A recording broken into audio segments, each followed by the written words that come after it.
रसपान हम सभी कर रहे हैं। राम कथा। कल हम लोगों ने सुना कि भगवान श्री राम 14 वर्ष के लिए घर से निकल गए। जब राम जी तमसा नदी के तट पर सबको सोता हुआ छोड़कर चले, उसके बाद राम जी दिन भर चले तो सायंकाल भगवान श्रृंगवेरपुर पहुंचे।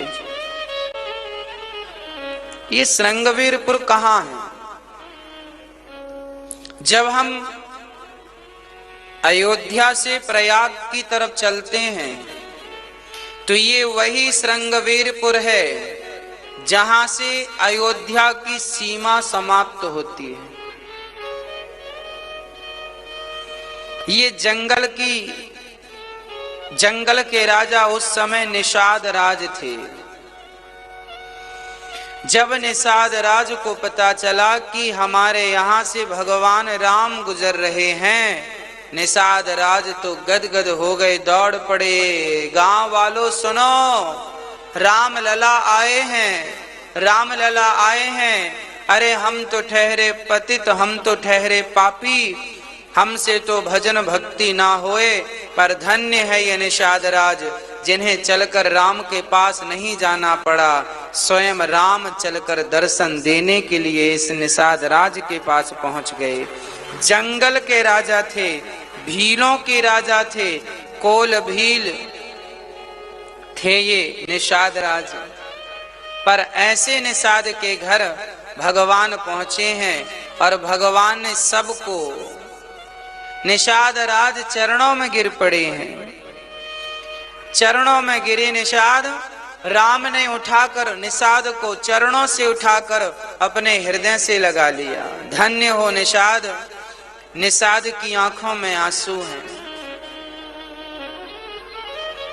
अरे जैसे गरीब व्यक्ति को धन मिल जाए और तड़पती हुई मछली को पानी मिल जाए, तो तड़पती हुई मछली जिसके प्राण निकल रहे थे उसे पानी मिल जाए तो उसकी खुशी का ठिकाना नहीं रहेगा। गरीब व्यक्ति को धन मिल जाए उसकी खुशी का ठिकाना नहीं रहेगा।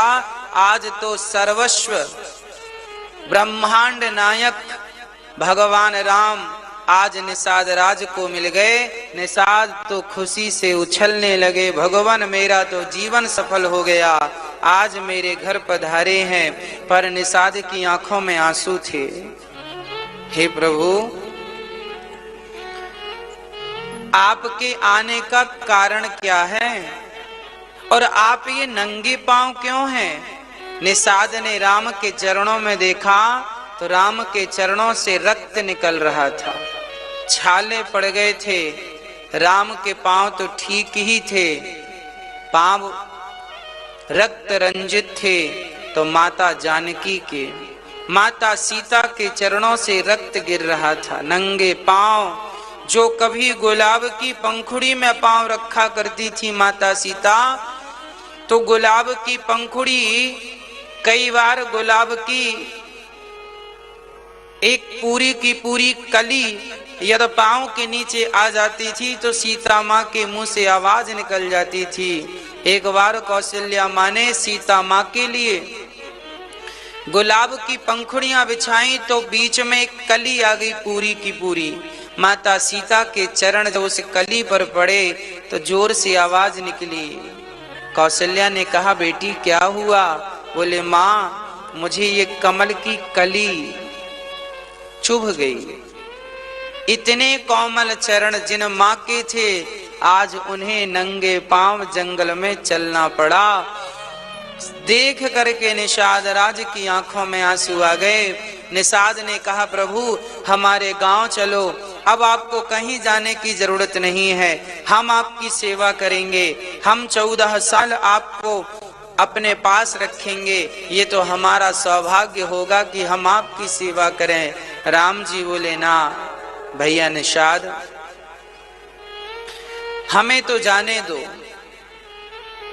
केवल आज रात्रि विश्राम करेंगे, वो भी गांव में जाना वर्जित है। हम गांव में नहीं जा सकते, किसी के घर भोजन नहीं कर सकते, हम तो जंगल के फल फूल खाएंगे और यहीं पेड़ की छांव में हमें 14 वर्ष गुजारना है। आज इस पेड़ के नीचे, कल उस पेड़ के नीचे। तब वहां एक वट वृक्ष का पेड़ था, वहां पर भगवान श्री राम को घास का बिछौना लगा दिया निषाद ने। जो राम कल तक मखमल के गद्दों में सोया करते थे, आज वो राम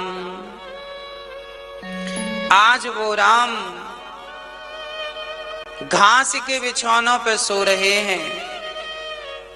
लक्ष्मण जी की आंखों से आंसू रुक नहीं रहे, पर भगवान राम प्रसन्न है। कोई फर्क नहीं पड़ता उन्हें कि वो मखमल के गद्दों में हैं कि घास के बिछौनों में हैं, कोई फर्क, क्योंकि वो भगवान है। फर्क तो हम लोगों को पड़ जाता है, फर्क तो हम लोगों को पड़ जाता है। एक दिन यदि हमें व्यवस्था में कुछ हो गए हेर फेर, तो हम लोगों को फर्क पड़ जाता है। पर धन्य है भगवान जो ये मैसेज देना चाहते हैं कि देखो, जीवन में कौन सी स्थिति परिस्थिति कब उत्पन्न हो जाए कोई नहीं जानता, इसलिए हर परिस्थिति से लड़ने के लिए तैयार रहिएगा।